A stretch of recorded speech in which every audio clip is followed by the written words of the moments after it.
Warning, this podcast contains violence, sexuality, gore, and other horrible and disturbing things. Listener discretion is advised. Also, the hosts of this venture are ignorant dipshits, so please do not take anything they say as fact. And enjoy the show. Now, are you sitting comfortably? Good. Then we'll begin. Today we had 15 homicides and 63 violent crimes, as if that's the way it's supposed to be. The atoms in your left hand probably came from a different star than your right hand. It is our basic human right to be fucked up. A second plane now has crashed into the other tower of the World Trade Center. Putting chemicals in the water that turn the friggin' frogs gay. The defendant shall be incarcerated for the rest of her natural life with no possibility of parole. You are not machines. You are not cattle. You are men. We were somewhere around Barstow, on the edge of the desert, when the drugs began to take hold.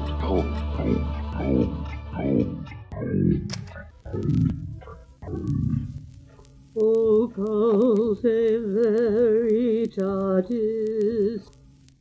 Welcome to Occultae Veritatis podcast. I'm Mood Gallifrey. Sage Marie. Leon Filger. And in studio with us, Squishy. Hot bitch, I don't know. Yeah, I'm in for hot bitch. Yeah. Hot bitch, what up? Today we're talking about sex toys. Yes! But we're breaking out a different kind of corkscrew to drink some wine. Let's go into What's Your Poison? So, what's your poison?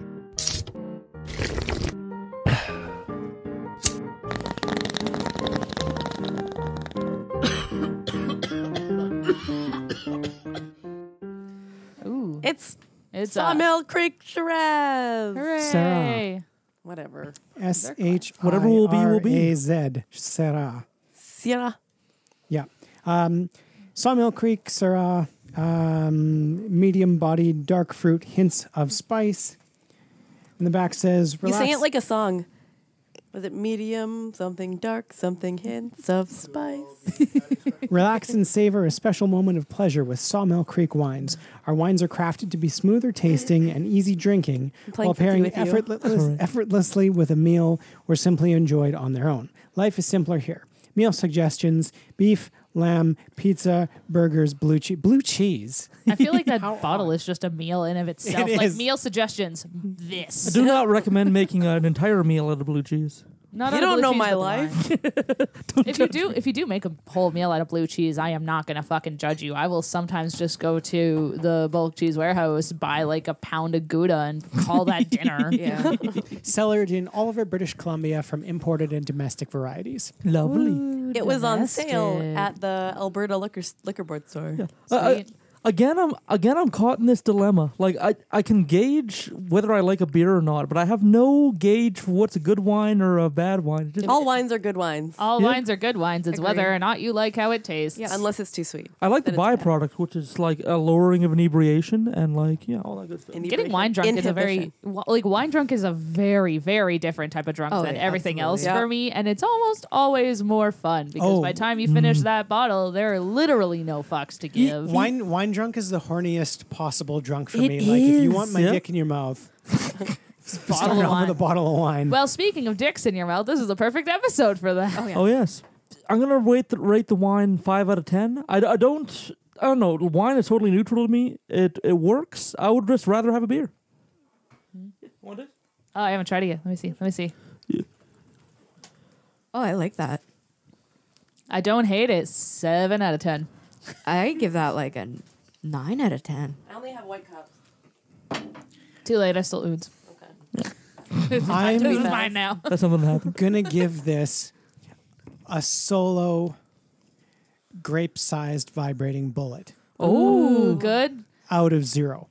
Yeah. Okay. So that is one grape-sized single silver vibrating bullet out of naught. That's the best rating I've ever given a wine on this show. Really? There we go. That's a good win. Because honestly, pare it down, a simple vibrating bullet is the most effective sex toy you're going to find. Yeah. Absolutely. Without fail. Definitely. It's so versatile too.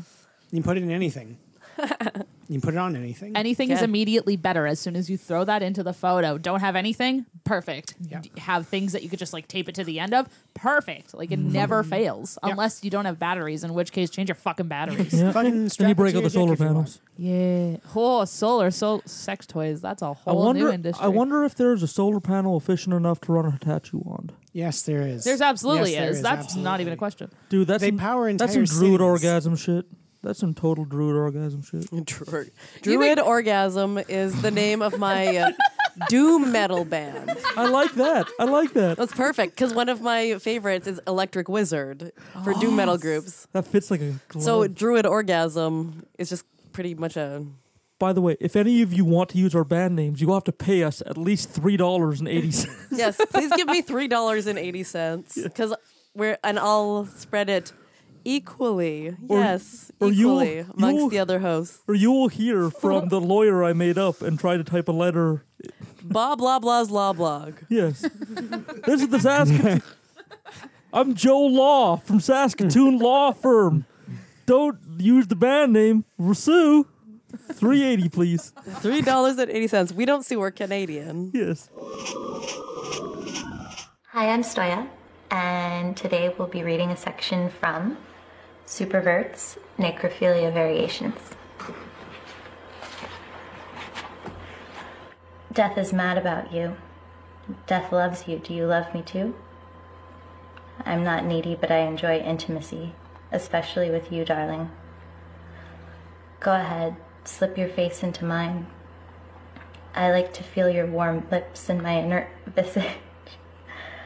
I like to feel your eyelashes tickling my empty old sockets. One day I'll slip my face into yours too, and then we'll experience another sort of intimacy. I'll be inside you like a lover. I'll kiss you from the inside, and it will feel like catching a chill. You'll get goosebumps up your thighs and shivers down your spine.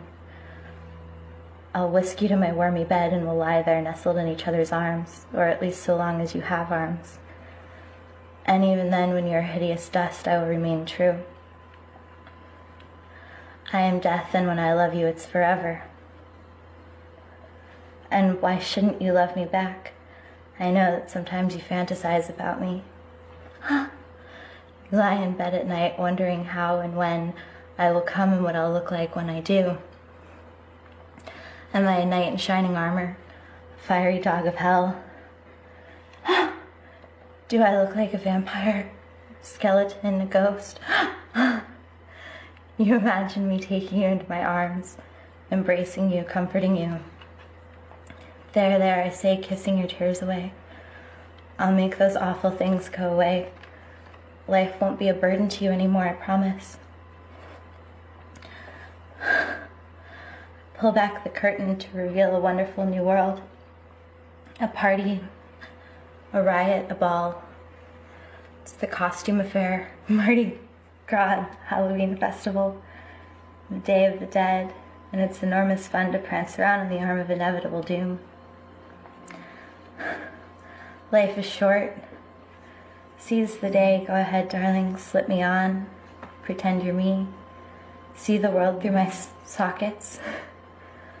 Laugh, live, love while you can. Eat, drink, and be merry. What do you think I do? I'm death, and I laugh and make merry too. Dance with skeletons and make goblets out of skulls. To drink from the cranium, you should know, is very fine. When your brains are gone, what nobler substitute could there be than wine? Oh.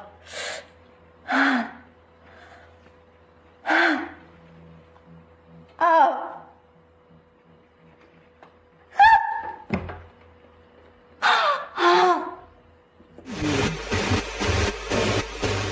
So this episode we're going into sex toys. Not only the basics of sex toys, but also the history of and how they relate to the feminist revolution. Yes. Oh boy. This is my shit. I remember often I try to challenge myself with episodes by going into areas that are controversial or areas that I don't know much about to try and challenge myself to learn new things. And this is an example of that. especially since I didn't even know there was a sex toy revolution in the 1960s. Oh yeah, no, the sex toy revolution of the 1960s was pretty much pivotal for North America being able to sell sex toys publicly. Yeah. It's interesting discovering pockets of history I never knew existed. It just adds new layers to my perception of history. And it was the 1990s before you could mail sex toys into the United Kingdom. Legally. Oh, really? Legally. There were people doing in North America doing it basically from the 40s onward. Whether or not it was legal is an entire other thing. But that's a history that I can talk about later. The whole postal system in relation to sex toys and catalogs is fascinating. It was more legal to send personal massagers. Personal massagers were only advertised as personal massagers because it gave women the ability to buy them without the judgment of asking for something for a sex toy. They were only advertised as such so that women who wanted to buy them for themselves could go through society and do that publicly without being completely shamed for sex. Because whereas if a guy had done it, they'd be like, you want to put this on a clitoris? Go right at the fuck ahead. Yeah. Alrighty, so before we dive into all that, we have to learn about what we're talking about, the different types of sex toys. Alright, so we'll talk about vibrators first. Have you guys ever had a washing machine that was loaded on one side? Yeah. That's much the same way a vibrator motor works. It's basically a weight that's unbalanced, and as it spins, that weight can create centrifugal motion that makes the thing vibrate in all directions and creates a vibrating force. Fun fact about vibrators, the very first vibrator ever created was steam-powered and used to cure hysteria in women. Wandering womb. They specifically did it so that doctors could alleviate their hand cramps from treating women for hysteria. So guys basically just said, I don't want to masturbate you anymore. Let's put steam and make 3 people do it mechanically instead.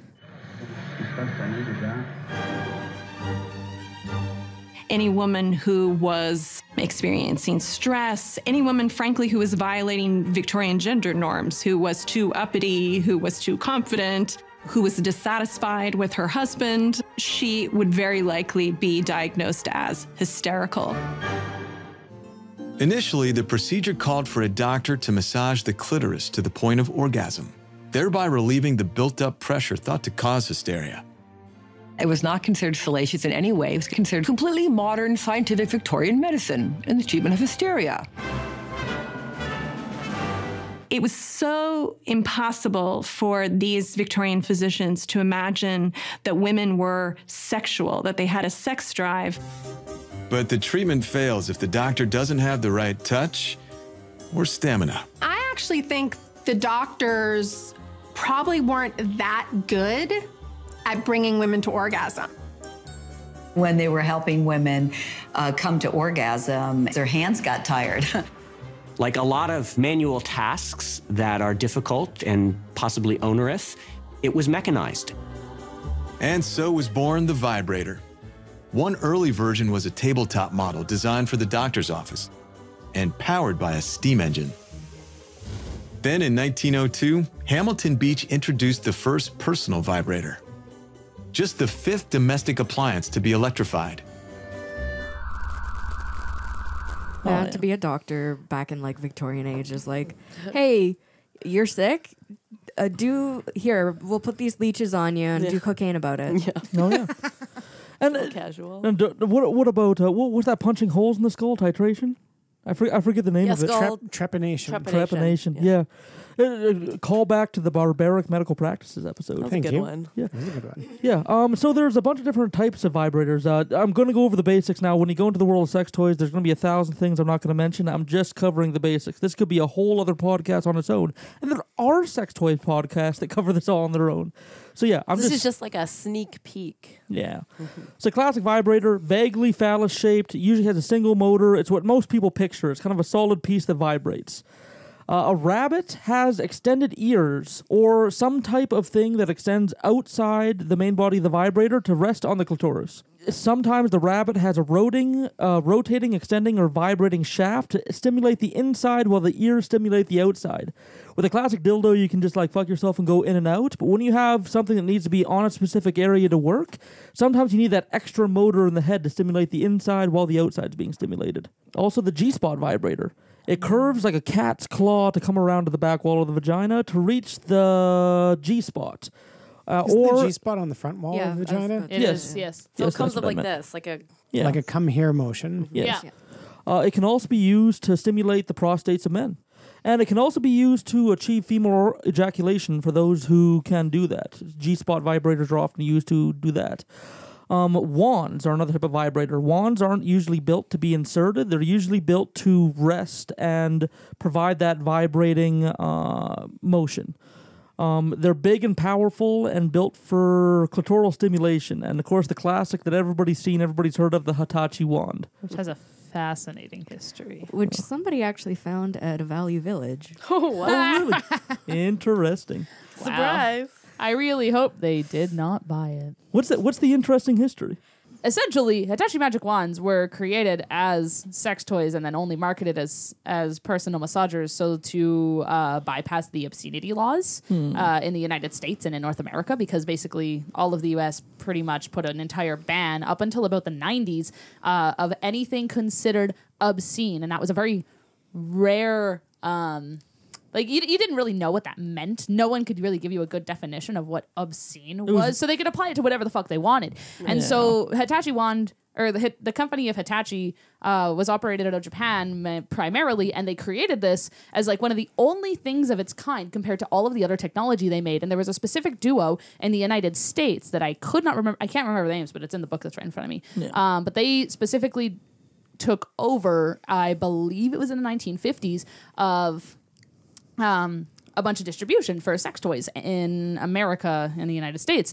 And they had a really good relationship with a lot of different other Japanese companies that made very specialized toys and ended up working with Hitachi. So they were the first distributors who were able to pull this in and actually sell it in the United States. It took until about 30 years later before Hitachi was willing to do deals with anyone else. So they were the sole distributor of Hitachi magic wands. And because of that, they could market it as...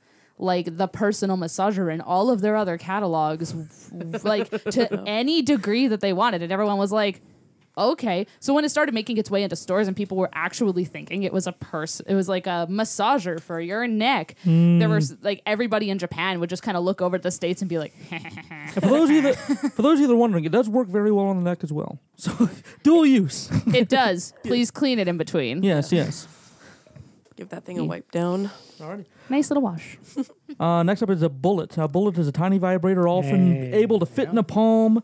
Bullets are built to be portable and used in a bunch of different areas, so they're not as unwieldy as other types of vibrators, so they can be moved quicker and to other areas. They can simulate the clit, cock, scrotum, nipples, or any other erogenous zone. Play around, find out what you like. And also, bullets are small enough that they can provide vibration to other toys. So if you have a toy that's inert, like a dildo, that doesn't have a motor inside of it, you can press a bullet up against it, and it suddenly becomes a vibrating toy. Everyone should be just given a bullet.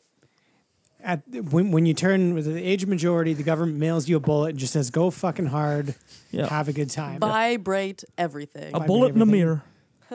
Learn thyself. Yeah. Stephanie Alice, the Chief Pleasure Officer at Mystery Vibe, called for young girls to be given vibrators to banish the taboo around female masturbation. And you say that it's a legitimate idea. I think it's a fantastic idea. I mean, we want to promote a healthy and happy sexual approach to men and women, young people across the board.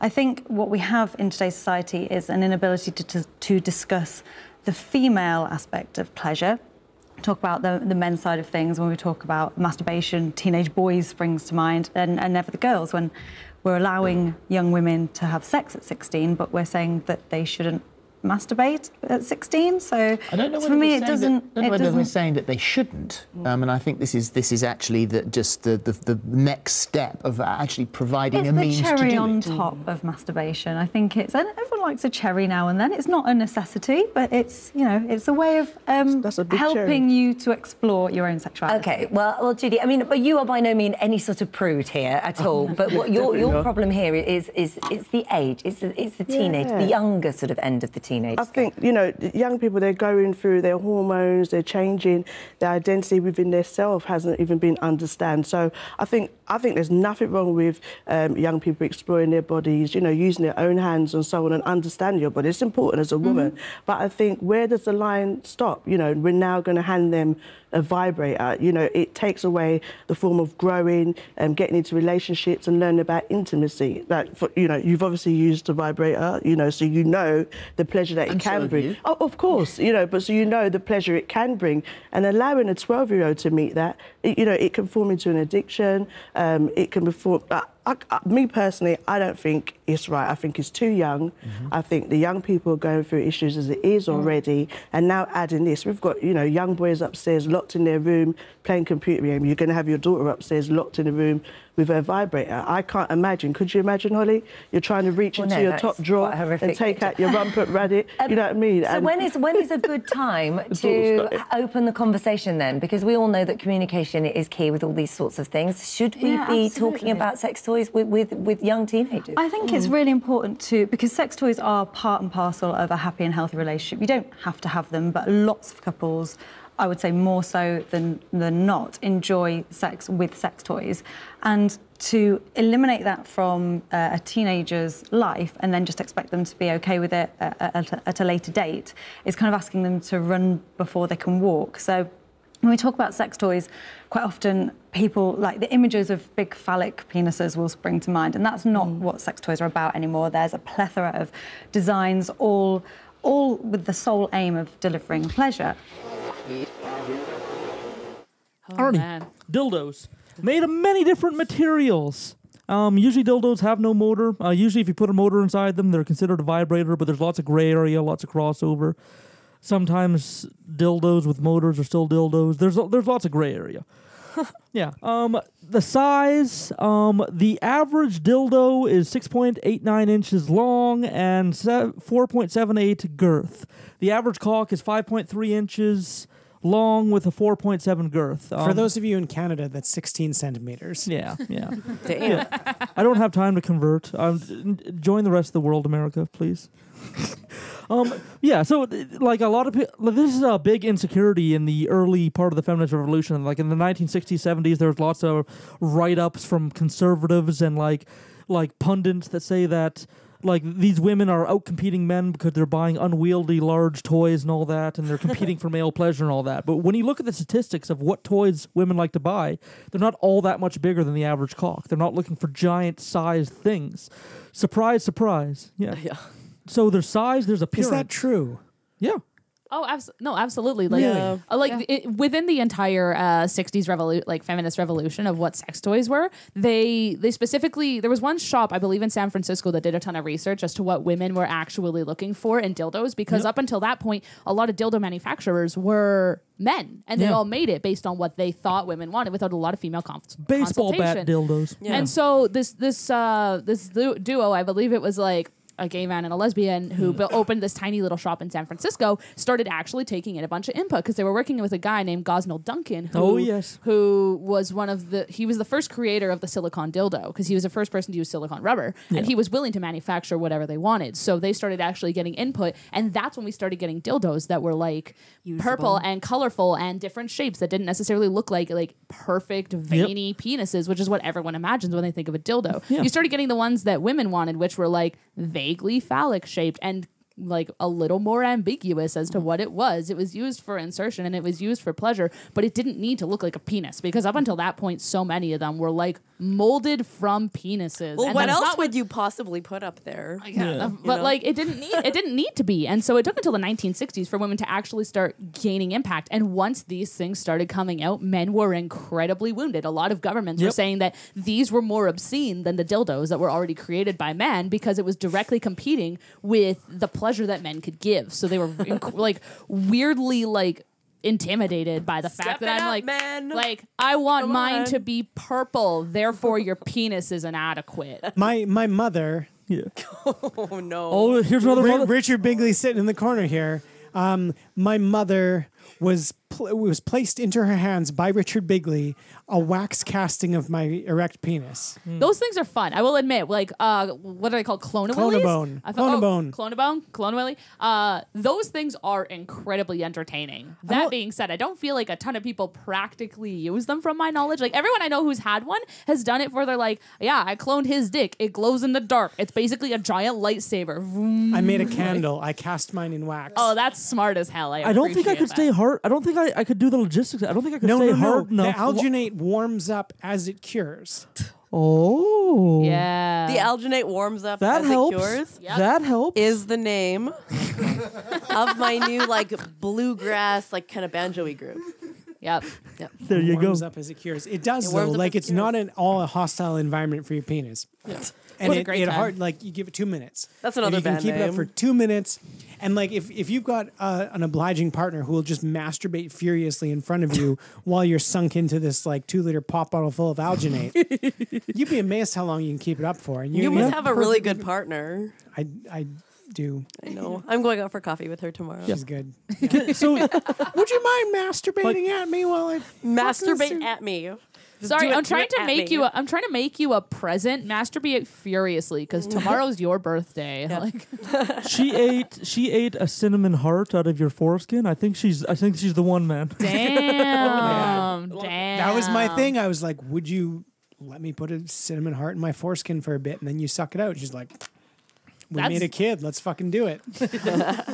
I'm as someone who doesn't like cinnamon hearts, that's an intriguing experience that I would not try purely because of the cinnamon heart. If it were something else, she does like cinnamon hearts. Okay, then that's a win for her. For like a really spicy mint. The tingle was incredible. For me, it's not so much the cinnamon heart; it's more the foreskin part. Okay, well, also like Pop Rocks, like maybe not under your foreskin, but like in your mouth. As that, like, I don't know. See, now I've got Pop Rocks under my foreskin in my head. And no, that sounds not very unpleasant. See, I've not had under your foreskin, in Mrs. Leon Filger's mouth. I think I want to put Pop Rocks under my foreskin Don't now do just it. to see what'll happen. Okay, well, do it and then tell me This how needs it to goes. be. This needs to be like a flash forward where you do another podcast purely based on how many things you can put under your foreskin and what level they hurt at. Instead of what's your poison, what's your foreskin. Oh, that's an episode now. What's your foreskin? Oh no. Okay, that's your new job. No. Wait a minute. Ooh, you don't have foreskin. No. You know who does though? Richard fucking Bigley right here. I could be the control. You're in this now, buddy. I'll just rub it on my mushroom tip and we can compare. How many things can we put under skins? I'm in. I am in. My gland. Oh, I want to come back for this one. Another one? Instead of what's your foreskin? What's your foreskin? Choose your coochie. Choose your coochie. There you go. Rubber, silicone, plastic, and glass, just to name a few. It's safe to say that with all the choice out there, choosing a sex toy can be tricky. One of the most popular materials for sex toys is silicone. Silicone is a great choice as it's non-porous, flexible, and feels fantastic against the skin. If you choose a silicone sex toy, the only thing you'll need to bear in mind is that you'll need to use a water-based lubricant. Using a silicone lube with a silicone toy may cause a reaction that degrades your toy. Another popular sex toy material is skin-safe rubber. Also known as TPE or TPR, it's free from latex and phthalates. Skin-safe rubber is often found in rabbit vibrators as it's firm enough to offer great stimulation while staying non-porous. It's also generally less expensive than silicone. If you enjoy strong penetration or G-spot stimulation, a glass toy could be a great option. Glass dildos are extremely popular because they're smooth, rigid, and feel fantastic with a slick lubricant. They can also be warmed up or cooled down for extra sensations. Plastic is another material that you'll find in a lot of vibrators. Often called ABS or smooth coated plastic, this rigid material offers smooth and sleek stimulation and transmits vibrations really well. When it comes to male sex toys, you'll hear a lot about realistic feel. Now, this is a general term given to male toys that replicate body parts such as the fleshlight. The material can also be known as Fantaflesh, UR3 or Cyberskin. This material is fantastic for male toys because it feels so realistic. They can also be porous, so you should wash and dry them carefully after each use. A sprinkle of Renewer powder keeps your toy feeling as good as new. There are other types of sex toys available, like latex, metal and jelly rubber, but these are the most common and popular. Dildos started to look much less like penises as time went on because they started talking to women about what they actually wanted, and they wanted stuff that had variety, had different shapes and stuff like that, hit different areas. And we go into the magical world of today where there's a plenty. I want to mention just briefly a company called Bad Dragon that has so many wonderful creative things. They have the cocks of horses, dinosaurs, dogs, aliens, dragons. Go on the site. Be amazed. Don't order the large size. It will kill you. They put pop cans beside the picture. I don't go for it. Yeah, they have phalluses of all flavors. There's one of my favorites is a unicorn horn. Oh yeah. Ooh, I'm intrigued. Is it spiral like a hair braid? Yeah, it's kind of. But does it like go like that? It's not like super pointy. No, It's like that wouldn't do it for me. It has more of like a soft. The point It's like a only doorstop, really it goes works if you feel twang. like if you feel like turning your cervix into like Swiss cheese. That's what the or point just like is for. rattling around in there while the rest of you is spread out. Oh God. Yeah, and I guess the other thing about dildos is they can be made in many different things. Can be made out of many different things. Oh yeah, like when silicone started to be used, it was quite a revolution because before that, a lot of unsafe materials were used, stuff that was not necessarily body safe, stuff that was porous. And when silicone started to be used, it was great. Like what? So historically speaking, a lot of dildos like in early kind of ancient eras were made out of like stone or tar, wood, ivory, or like even like you could get giant animal teeth and craft them out of that. But then as the early like 1900s went on, people started to experiment with different kinds of plastics and rubbers. And all you would get is all of the ones that are porous, like everything that was like a hard... Well, like bone is pretty porous. Like I don't think I want to put that up there. And I'd be scared of like rabies. Rabies? Rabies? Question mark? But like that's the thing. Anything that has a really porous texture is going to hold on to all of your fluids and isn't actually going to be able to be sanitary again. So if you're like, it has to stay fluid bonded to whoever you're using it with, and even then, all your bacteria collects in those porous holes and will just fuck up all of your holes. It'll just get all up in. Well, yeah, bacteria, viruses, funguses can grow in those holes, and no matter how much you clean them, sometimes those holes are always going to be harboring those things. It's like a plastic cutting board. Yeah. And with things like glass, stainless steel and aluminum, ABS hard plastic, silicone, and wood toys, if they're made correctly, are non-porous. And carefully. like super sealed, probably. Yes, they have to be sealed incredibly Satin well. finish Varathane. Yes. There's companies out there that check sex toy companies to see if they're being manufactured correctly and give them a seal of approval. Make sure that if you buy wood toys or something that's not usually a body safe material, make sure they have that certification, or else they may not be made right. Right. Don't want to be just like swooshing some random goobies up in the area. Swooshin' Random Goobies is the title of my sex tape. That's a good one. Well, and the vagina is self-clean, so like the outer most... Don't use soap on your vagina. Yeah. Leave it alone. It's like a cat. Your vagina cleans itself. Yes. It's like Just put a quart of mouthwash. It's fine. Do not put anything up there. I had a former partner who liked to toy me in the ass, and it was never really my thing, but I put up with it because she liked it. Mm-hmm. That's the end of my sex going toy anywhere? story. Oh, okay.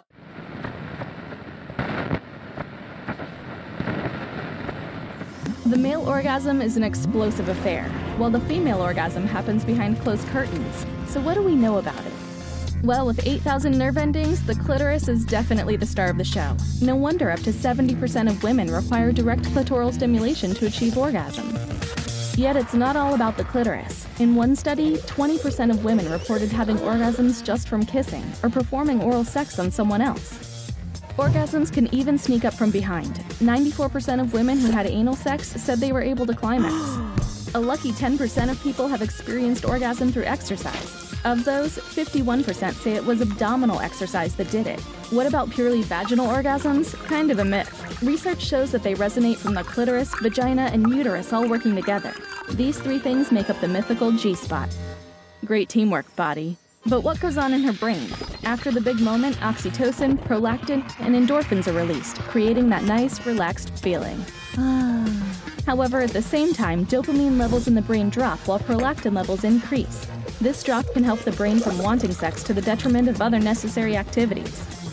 Even more fascinating, a woman's pain threshold can increase up to 107% during orgasm, which may be linked to alleviating pain during childbirth. And orgasms do occasionally occur during childbirth, but only 0.3% of the time.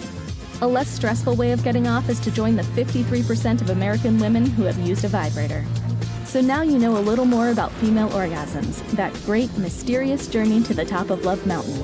Now go put your knowledge to use, alone or with a friend. Another basic sex toy, cock rings. So this is used on used on cocks, male cocks, female cocks of all different types. They can be used on sex toys. If you want to add a few more bumps to your sex toy, you can add a cock ring. Vibrating cock ring, my favorite sex toy. Vibrating cock rings are fucking revolutionary. If you've never used one, go get one and fucking try it because everyone will like it. That being said, please size it properly. Yes. I have had a partner in the past where unfortunately he didn't size it properly and now has it was like his partner bought it for him and insisted it was okay. And so he didn't size it properly and he now has permanent scar tissue on the inside from like when he ejaculated with it was so forceful that it actually caused scarring tissue inside of his tract. God. And so now he had a really hard time actually ejaculating with anyone who is not himself. It takes like an hour for him to fully ejaculate because he has to work it in such a very specific way. And it meant that like in the entire time that we were together, he only actually came with me once. It was years. Jesus. That'd be a lot of pressure. Please size your shit properly. That's sex the most toys are not like thing I've ever heard. As much as sex toys are to be fucked around with, they are not to be fucked around with. You, if you're going to be using something that's any kind of a constraint, be fucking careful because you can end up with permanent damage. Yeah, and like ideally, a cock ring should be big enough to let blood in and let less blood out. It's not completely restricting the flow. If you completely restrict the flow, then you have possibly blood that could be causing damage and getting old inside that dick. You have to have a little bit of flow. So choose a cock ring that's snug but not tight. Getting old inside that dick is the name of my sex tape. So as we go through these, I'm gonna continue to throw little weird fucking facts about all of these. So my favorite fact about cock ring is that in ancient Japan, cock rings used to be made out of goat eyelids with the eyelashes still on, and they were worn by with the eyelashes still on. With the eyelashes still on, specifically for stimulation of the woman who was being used on, because it was believed that they were an honor to be worn because you would be more likely to produce an heir to your fortune by nobility. Okay, I dissected a goat eyeball like 2 months ago. Yeah, ouch. And that's like it had never occurred to me to be turned on by that. I mean, now it has. Go back and re-dissect and see how you feel. Yeah. Reports back. If you want longer, harder, stronger erections and more intense orgasms, maybe you'd stick your dick inside that goat eyeball. I don't know. This episode brought to you by goat eyelashes. And the thing is, the eyelashes are still in the dissection model too, eh? Ooh, yep. Sweet. There we go. That's a whole new bag of eyes to try. Cock rings 101. But like, why would I wear one? What's the purpose? Okay, good question. So, when you put on a cock ring, blood flows into the penis, still pretty easily, but flowing out is a lot harder. And blood in the penis is what makes a hard-on hard. So the more that you have going in and not coming out, the harder and bigger and longer the erection lasts, which I think we can all agree are pretty good things. And it also kind of delays the ejaculation, which makes the relief one feels when getting there like that much better. So win-win situation there. Oh my god, there's like a million different types. Which do I buy? I'm really glad you asked because buying a cock ring can be really intimidating because they come in all different categories and sizes and colors and you may not know what you want yet. So I had my friends at adammail.com send me a variety of different categories of rings so I can show you guys and help you understand. So with a little help from my lab assistant Pinky, I'm going to show you 4 different types of cock rings and how they work. So first up we have the adjustable cock ring. These are typically on like black leather. These are my personal favorite to recommend to first time users because they have the lowest intimidation factor. You don't have to know what size you are. You can change it when necessary or for like multiple partners. Hey. Yeah, basically you just go underneath the balls when you have a hard-on, or at least like a half hard-on, and you snap it above the shaft, wherever it feels like it's tight but not too tight. You should never be hurting yourself. It shouldn't hurt. It should just constrict a little bit and keep that blood from flowing out of the penis. And then whenever you're done, you just snap it off, and then that's it, that easy. So that's the first type. So next up we have the most common, the one that you've probably seen, the classic silicone stretchy ones. Although this one has 2 little metal rods in it for extra support because it's fancy. These are really simple. You just stretch them out, and then how you apply them is a bit of personal preference. A lot of people will say they go in one testicle, the other, and then dive the shaft through. But for me, that's a little uncomfortable, so I prefer to go over the shaft and then one testicle in the other. So that's these. Okay, next up we have the type that have 2 separate holes. This is where it can get a bit confusing if you don't know exactly how they're used. So let's just go ahead and clear up all that confusion right now. If you have one like this with like a tube, that's for the shaft. So you're gonna wanna stretch it out. And guys, this shit stretches like 6 or 7 times its original length. So you're not gonna break it. Just be sure to give it a nice, good stretch before you insert. Phrasing. Before you insert the shaft, and you go all the way down to the base, and you wanna point the other ring down towards the testicles. And then you wanna stretch out the bottom hole, phrasing again, and put one testicle through and then the other, and let go gently there. You don't wanna slap it like a rubber band or anything like that. And I find that since this separates the shaft and the testicles, I find that when you do reach relief, it is particularly stimulating. I like these. Next cock-related sex toy is cock strokers and masturbators. So these are toys made to be penetrated instead of being used to penetrate. Can I tell a story right now because Mr. Sage Murray is in the room? Yes. Okay. Oh, fantastic. Okay, this is when I ended my last marriage, I moved into your guys' condo. Yeah. You rented me your condo. Yeah, we did. You ready for this? Yep. The bathtub in the main bathroom, there are 2 bathrooms. In the main bathroom, the bathtub, there used to be, while I was living there, a suction cup stuck to the front of the bathtub with a silicone vagina stuck on the end of it. I used to fuck on the side of your bathtub in your condo that I rented from you. I would expect nothing less. That's a That's a very reasonable place to put it, so I respect that. Yeah, and I'm sure that I have also heard stories of you having a scrubby on your foot and taking 30 seconds to recite the Pledge of Allegiance or whatever in the tub while you scrubbed your tub ring. So I can't imagine your semen building up in any kind of active way. No, I kept that tub so fucking clean. Right, yeah. Because every time I shower, I clean have a scrubby, as a whistle. and I'm scrubbing with my foot while I shower. Yeah, you scrub with your foot. Yeah, I remember those stories. Yeah. It was very clean. Yep. I mean, hey, you can say, hey, I fucked your wall. Well, it was the front of the tub. Oh, okay. Well, then you can say, I fucked your tub. I did that. It's not as bad as, I was reading a really good Reddit thread of shit that made you want to die. And there was a guy who said that he was talking about how he stuck a giant black dildo on the back of his door. And you remember that? He was living with his grandmother, and so he stuck this 9-inch black horse dildo to the back of his door, and he was fucking himself. Dildo. He was fucking himself in the ass, and he forgot to lock the door, as all these Reddit thread stories always turn into. Yep. And his grandma opened it to see if he wanted some dinner, and ripped it out of his asshole, and so his asshole came inside out, and then in her prolapse, and in her panic. Realizing she's staring into his prolapsed asshole, she slams the door back shut, and it slams the dildo back into his prolapsed asshole. Yep. And then he had to peel himself apart and get her to drive him to the hospital. Yep. And that is my favorite fucking Reddit story. I think it was the other way around, but either way, you end up with I'm a gonna prolapsed asshole. make this better. Yeah. Do you know why the pocket pussy was on the front of the tub? Because I had it on the wall of the shower, but I found out the hard way that when I come, I fall down. Oh no! So you had to be able to fucking kneel, in order to. I see. That makes a lot more sense. To more gracefully collapse. Yeah. A fawn as opposed to falling like an asshole. I hurt every elbow, knee, and head falling down in the shower the first time I come to that thing on the wall, and I'm like, it's going on the tub from now on. I think I share that with you. Because of my antidepressants, it takes me a long time to come, so when I do, it's more intense, and my knees buckle. Yeah, you can't stand up. Yeah. Clearly, you're doing it right. If your knees are buckling, then it must be fucking good. Oh, I'm sure I'm doing something right. I'm pleased with the results. Being back on these ADHD meds, my sex drive has come back too. So that's that's good. That's good.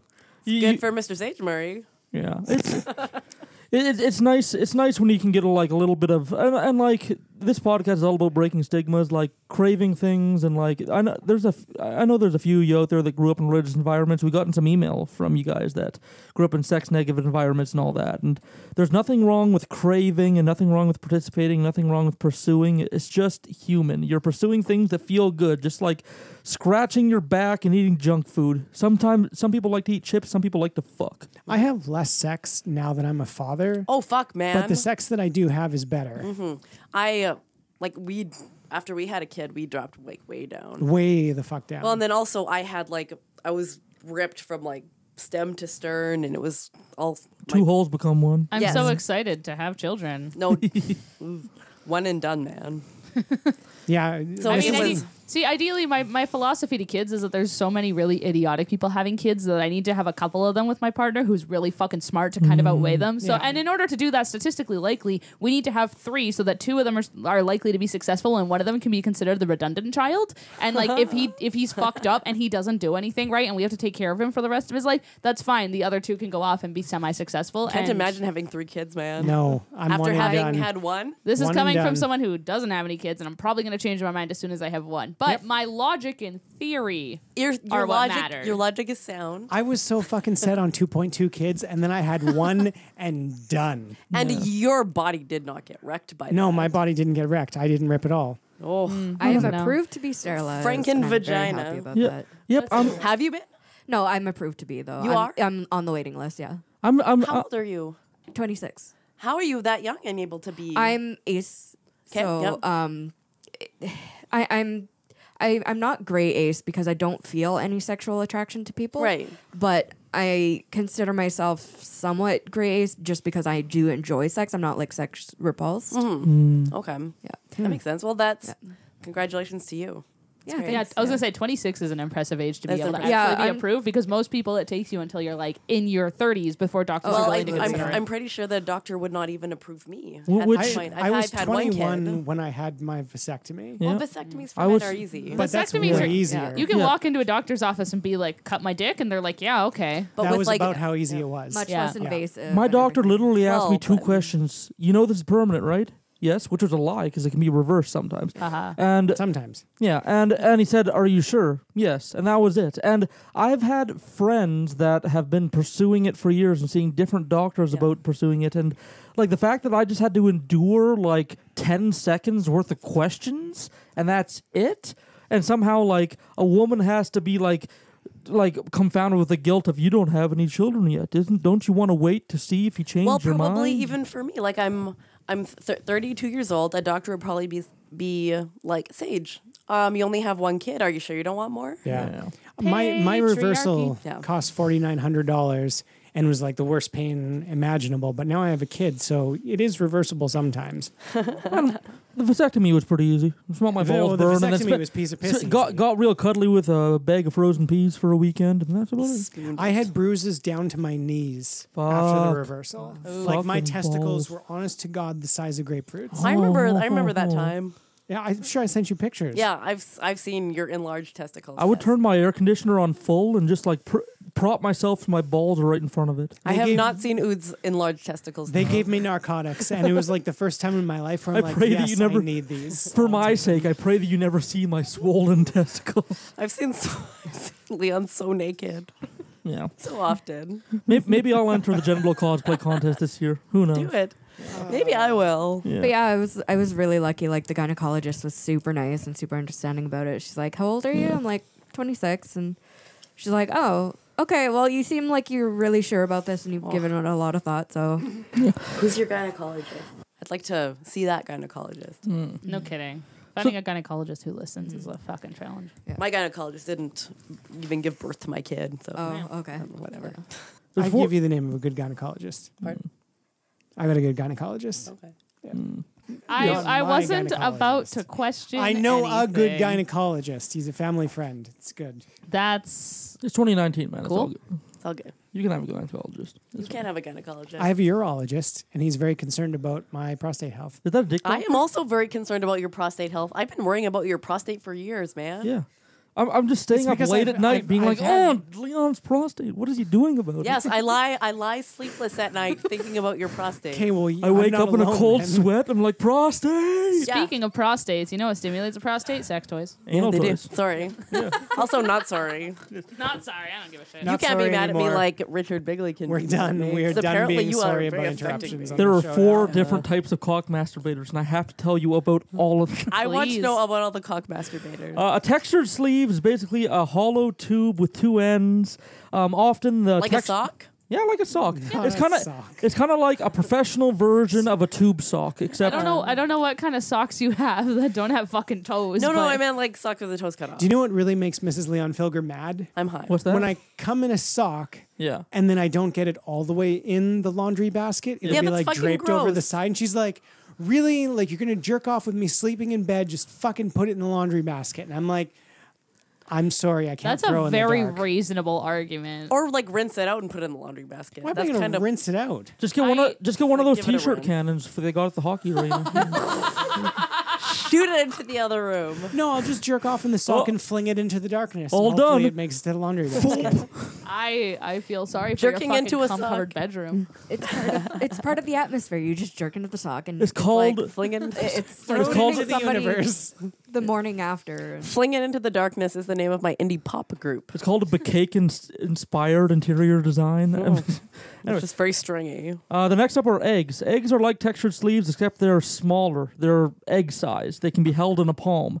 Some of them are built just to simulate the head of the dick. Some are built with a hole on both sides, so they can go all the way up and down. Like the one shaft. of those like things that you had when you were a kid? I do not know what you're talking about. I know Some exactly what you're water-filled talking things about. that were glittery and they Well, had yeah. like a hole in them and they just. Yeah, they were. Yes. Oh yeah, I found cannot believe I've never thought until this moment to put that on my dick. What? I've owned them for so long. I found, like, as a child, I never put my dick in one. I found like you 7 of those in one of my dance studios, and we were all really confused as to why it was in my dance studio. So It was we all probably on took them and someone's dick. yeah, it probably was, right? Because it's a bunch of fucking weirdo dance boys who don't understand how to have hormones properly, and so they were just like, I don't know. Preach, girl. They were probably just like, this seems like a good time, and then all of us dumbass kids would just pick them up and throw them at each other, not knowing what kind of weird ballet semen got up in that jizz. Ballet Semen is the name of my grindcore group. The newest one. I have 7. This whole episode is just naming all of your different bands. No, that's the entire fucking podcast. Yeah, sorry. If you drink ballet It's gotten semen, so- you get a foot fetish. You do. It's I think science. that You makes get- sense. no, not just I can't. What am I? Ballet It's not feet a are point- disgusting. It's not a foot fetish. It's a pointed toe fetish. You It's guys should have specifically- seen my Pointed, feet. bloodied, Bloody and like broken half toes. broken, yeah. Covered in like, or even like bruises and- toes with no toenails, because that's what happens to professional performer. Yep. Like professional ballerinas, like literally will lose toenails from doing point for so long. Yes. None of that is remotely attractive to me. I do not. You do have not the want to foot put that on, fetish. you don't want to put that on your dick? Hey, it floats somebody's No. boat somewhere, I'm sure. I would sell foot pictures. If any horny OV pod listener wants pictures of Oh, my feet. I will absolutely. Are we I'm actually for- doing I'm this? for- Like, I'm I, for. Can we I just will sell. can we my foot make pictures. that like a Patreon option where it's just like a You certain want level pictures gets of you feet? foot fetish. Our goddess is a dominatrix. Like Yeah. we have a sex worker for a goddess. She's a financial dominatrix. I love her. Picture of her in the cabinet. Yes. Yes, I have a picture of her in the cabinet. Oh hell yeah. Hail Val. She sends me hot pictures every so often, and I'm like, oh thanks. She just Thanks, got a plague. Anna. She just got a plague doctor mask and took some pictures with it. Oh, Yeah, Yeah. they're on the Discord. If you want to see hot pictures of Satana Valhalla in a plague doctor mask, join the Discord. Yeah. Also, / Patreon. Yeah, I need fuck your yeah. money. Yeah. We need your money. Like, okay, guys, let's kind of get down to business. This cult is about making money. No, it's not. No, we love no. you. Yeah, we love you all. It's just like a happy byproduct. Yeah. It's just we're devoting like a significant amount of our lives to researching episodes now. So if you wouldn't mind paying for them, But if you can't afford it, it's fine. it's fine. Yeah. But if you It's all good. can, help us out. Yeah, Yeah. please. The next one is a realistic stroker. So this is kind of like Realistic stroker. Yeah, Like a fleshlight sort Yeah. of a thing. Exactly. This, Like the thing taped to the front of your I'm tub. so terrified of fleshlights because I'm afraid there's going to be sharp things inside. Why don't you just put your fingers in? I don't trust my fingers. Just like poke it. My penis is far more sensitive than my fingers. Okay. You got to buy a lockbox and just keep your fleshlight in there, and only you know the code. Yeah. It's still gonna have teeth someday. There's gonna be teeth in there. I can't do it. But yeah, but I'm not kind of sure. I'm not sure what kind of jizz you. But I have eaten it. We have eaten it. Me too. Who's eaten it too? Yeah. Raise your hand if you've eaten. Wait a minute for the guests here. Yeah, sorry. Raise your hand if you've eaten my Surprise. semen. I'm shocked. What? It was just last weekend. We were. It was. We like were celebrating. 2 or 3 weeks ago. We had. I have a lot of questions, but I don't want any of them answered. No, it's less nefarious than you think. A conversation started where there was a book called The Natural Harvest, which is about cooking with semen. Oh, God. And a debate started whether you could replace the eggs in brownies with semen and have it taste different. Surprised we did it. Not only did it taste different, with a blind taste test, all three of us agreed that the semen brownies tasted better. They tasted better. And these fucks had like 8 helpings of we ate of the entire pan. Yeah, I mean. And then I gave my kid the rest of the regular like egg ones. Okay, I was about to no, be like, no semen ones for my son. Yes. Also, okay, so I'm glad that those actually tasted good because I tried alcoholic breast milk in my coffee this week, and that was not a good time. Breast milk is yucky. Breast milk is yucky. She turned it into. No, I tried my own breast. So what? Because what she did is she drank a bunch. Like she got really drunk on tequila, and then she pumped her breast milk and turned it into Bailey's so that we could put it in our coffee. Which, at the time, I'm like experimental. I'll try anything once, and then I took a sip of it and I handed it off to the next person, being like, "Hey, do you want some totally normal, not at all fucked up coffee? Here you go." It was was not good. Mrs. Leon Filger is going to give us breast milk shooters for the next recording session. It depends on what you eat. Like if she had eaten spicy food, it would have been spicy. She always eats spicy food. Tell her to eat like bananas and like I want chocolate. it spicy. Not I want the tequila spicy for anyone milk. listening.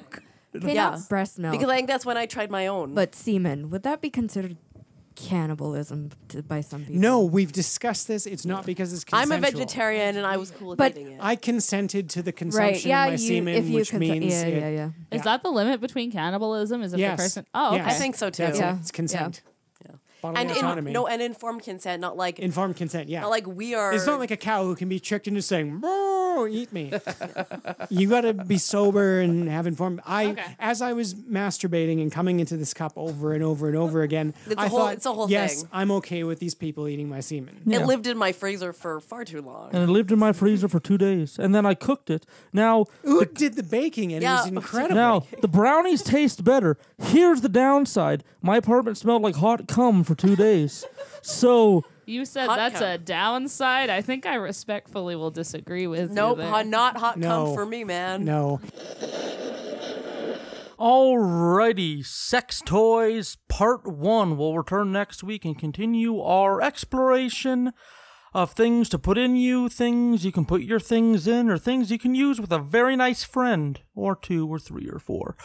And we'll dive into the sexual revolution of the 1970s, 80s, and 90s and how vibrators contributed to that.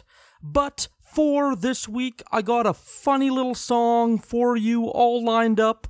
This one is simply called Giant Purple Dildo. Enjoy, and see you in the after show.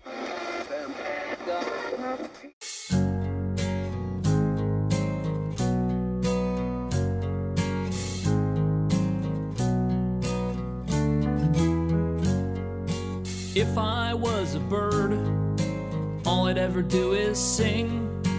But I'm not a bird. Ooh, I wish I was a cat, playing with a piece of string. But I'm not a cat, I'm a dildo. Purple dildo in a drawer out of sight.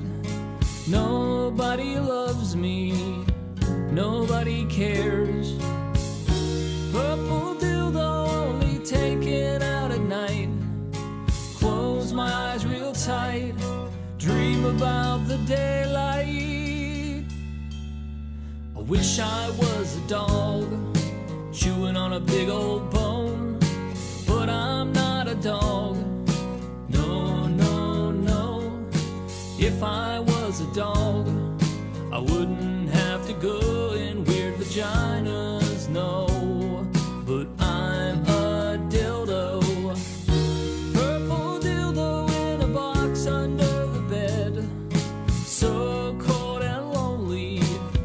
Could I have a blanket, please? Purple dildo with a voice inside my head. Close my eyes real tight, dreaming of a better life.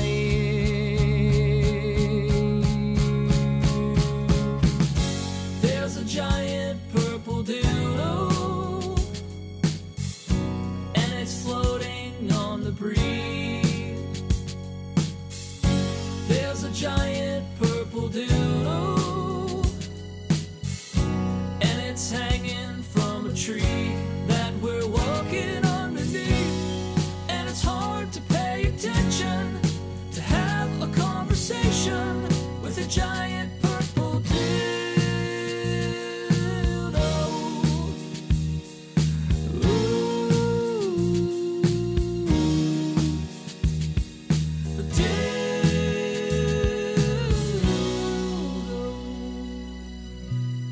My giant purple dildo. If I was a man, maybe I would have a soul, but I'm not a man.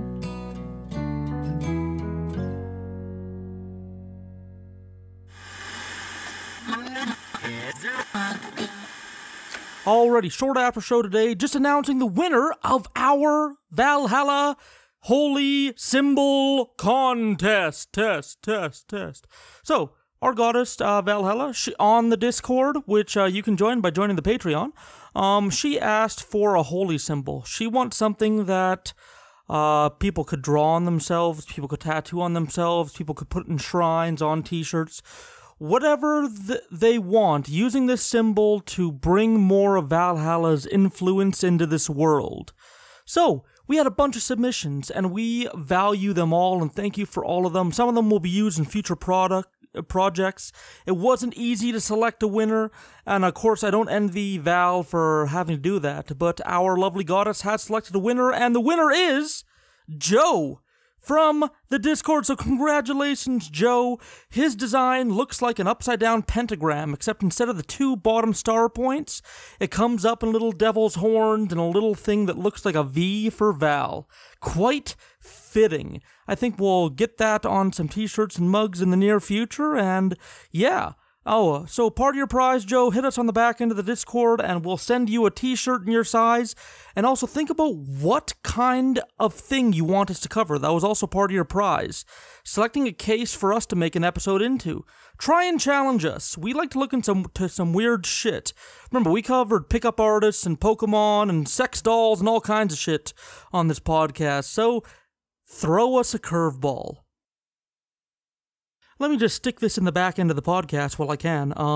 If you're looking for the recording of us eating the cum cake, that unfortunately was lost in another one of our famous technical accidents. You know, we really are just amateurs going about this, so, yeah, I fucked it up. But there is a very rough, very raw version of us eating the cum cake live on the Patreon, so feel free to join for as little as $1 a month, and we will